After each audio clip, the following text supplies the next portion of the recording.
अगर मैं उस टाइम के ऊपर ये सोचता ना कि अगर मेरे से तो सीएचओ भी क्रैक नहीं हो रहा तो मैं 5 एग्जाम के अंदर सिलेक्शन कहां लेता है। और मैं भाई इतना परेशान और इतना डिप्रेशन में, जैसे आज आप परेशान हो रहे हो ना, सेम टू सेम मेरे भी यही माइंडसेट था। लेकिन उसके बाद भी मैंने 5 एग्जाम के अंदर सिलेक्शन लिया। Hello everyone, this side Pankaj Yadav, nursing officer AIIMS Delhi. तो भाइयों, कल नॉर्सेट प्री का रिजल्ट आ गया है और बहुत सारे लोगों का सिलेक्शन हुआ होगा, पर ये वीडियो उन सब लोगों के लिए बिल्कुल भी नहीं है जिनका कल सिलेक्शन नहीं हुआ है, प्री क्वालिफाई नहीं हुआ है नॉर्सेट 10 का। एक बार मेरे कहने से ना ये वीडियो एंड तक देख लेना। अगर आप ये वीडियो पे यहां तक आ गए हो तो मेरे कहने से लास्ट तक देखना। अगर आपको कॉन्फिडेंस बूस्ट नहीं हो ना तो मेरी लाइफ में कोई वीडियो मत देखना।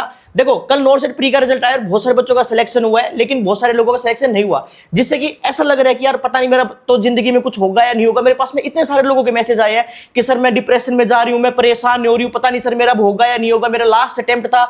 मैं आप सारे लोगों से बस एक मेरी खुद की रियल स्टोरी है। मैंने खुद ने 5 एग्जाम के अंदर सिलेक्शन लिया है। 2018 के अंदर पास आउट हुआ और पास आउट होने के बाद में मैंने बहुत अच्छे से तैयारी की। 2019 एक सवा साल मैंने बहुत अच्छे से मेहनत की। उसके बाद में मैंने एमपीसीएचओ का पेपर दिया। उससे पहले भी मैंने 2-3 एग्जाम दिए थे, तो उसके अंदर मेरा सिलेक्शन नहीं हो पा था। लेकिन उसके बाद मैंने बहुत अच्छी तैयारी करने के बाद में, अच्छे से कोचिंग करने के बाद में एमपीसीएचओ का पेपर दिया। और एमपीसीएचओ का पेपर देने से पहले मेरे दिमाग में यह था कि अगर मेरा सीएचओ भी क्रैक नहीं हुआ ना तो मैं लाइफ में कुछ भी नहीं कर पाऊंगा और मेरा कभी सिलेक्शन हो ही नहीं सकता। और मैं झूठ नहीं बोल रहा, मेरा एमपीसीएचओ में भी सिलेक्शन नहीं हुआ 2019 या 20 की वैकेंसी के अंदर। और मैं भाई इतना परेशान और इतना डिप्रेशन में, जैसे आज आप परेशान हो रहे हो ना, सेम टू सेम मेरे भी यही माइंडसेट था। लेकिन उसके बाद भी मैंने 5 एग्जाम के अंदर सिलेक्शन लिया। क्योंकि क्या होता है कि ना, नर्सिंग वाले जो लोग होते हैं, जो नर्सिंग करते हैं, उनके पास में कोई ऑप्शन नहीं बचता। उनके पास यही रहता है कि बस जैसे तैसे करके मेरे को भाई जॉब लेनी है। ये रियलिटी है नर्सिंग की। कोई बिजनेस वाले लोग नहीं आते नर्सिंग के अंदर। तो जो जिस फेज से आप गुजर रहे हो ना, सेम टू सेम इसी डिप्रेशन वाले फेज से मैं खुद गुजरा हुआ हूं। उसके बाद में मैंने और अच्छे से मेहनत की, जहां पे मैंने गलतियां थी वो भी मैंने ठीक की। और फिर उसके बाद में मैंने 5 एग्जाम दिए, जिसमें पहला जीएम से चंडीगढ़ दिया, उसके अंदर मेरी ऑल इंडिया 5 रैंक आई। सेकंड मैंने एम्स पटना का दिया, उसमें मेरा सिलेक्शन हुआ। एम्स नागपुर 80-20 के अंदर, दोनों जो आपको पता होगा, सबसे पहले 80-20 एम्स पटना नागपुर के अंदर लगा था। उसके बाद में वो भी क्वालिफाई हुए और देन इसके बाद में नॉर्सेट 2020 क्वालिफाई हुआ विद ऑल इंडिया 217 रैंक।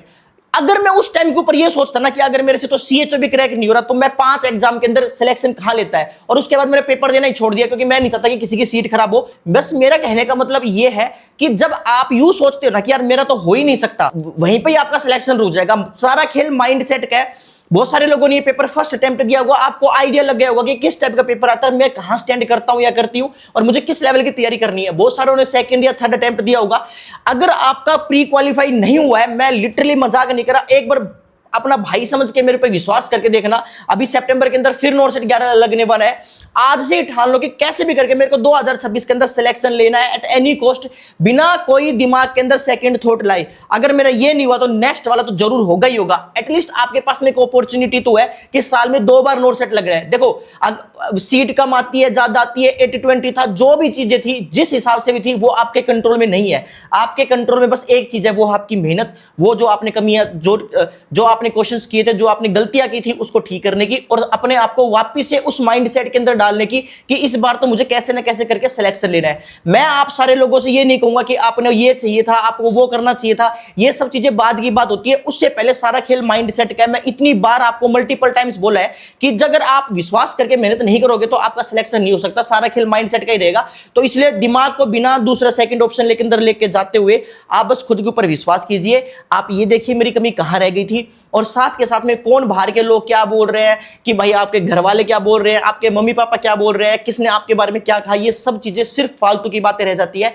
आपका बस गोल ये होना चाहिए कि मुझे कैसे न कैसे करके ये सिलेक्शन लेना है और मुझे अपने माँ बाप को प्राउड फील करवाना है। एटलीस्ट अपनी खुद की नजरों में सबसे पहले प्राउड फील करना है खुद के कि भाई हाँ मैं ये चीज कर सकता हूं। और कंटिन्यू मेहनत करना है। और फिर भी किसी को डाउट लगता है ना, कुछ भी ऐसा लगता है कि यार मेरे समझ में नहीं आ रही है, तो एक बार वीडियो को कमेंट सेक्शन में मुझे जरूर बताना। और किसी को मेरे से पर्सनल बात करनी तो मेरे को इंस्टाग्राम पे मैसेज कर लेना, Pankaj here triple line Instagram. मैं आप सारे लोगों की कोशिश करूंगा सारे बच्चों का रिप्लाई करने की। और इंस्टाग्राम में मुझे फॉलो भी करना है। सारे अपडेट्स मैं वहां पे डालता रहता हूं, सारी नोटिफिकेशन वगैरह की जो भी मेरे पास में इंफॉर्मेशन आती है वो सारा सब कुछ था। बाकी इसके अलावा चैनल को जरूर सब्सक्राइब करके जाना। बाकी मिलते हैं नेक्स्ट मोटिवेशन में, तब तक के लिए खुश रहे, मां बाप का नाम रोशन करते रहे। जय हिंद, जय भारत और जय भोलेनाथ।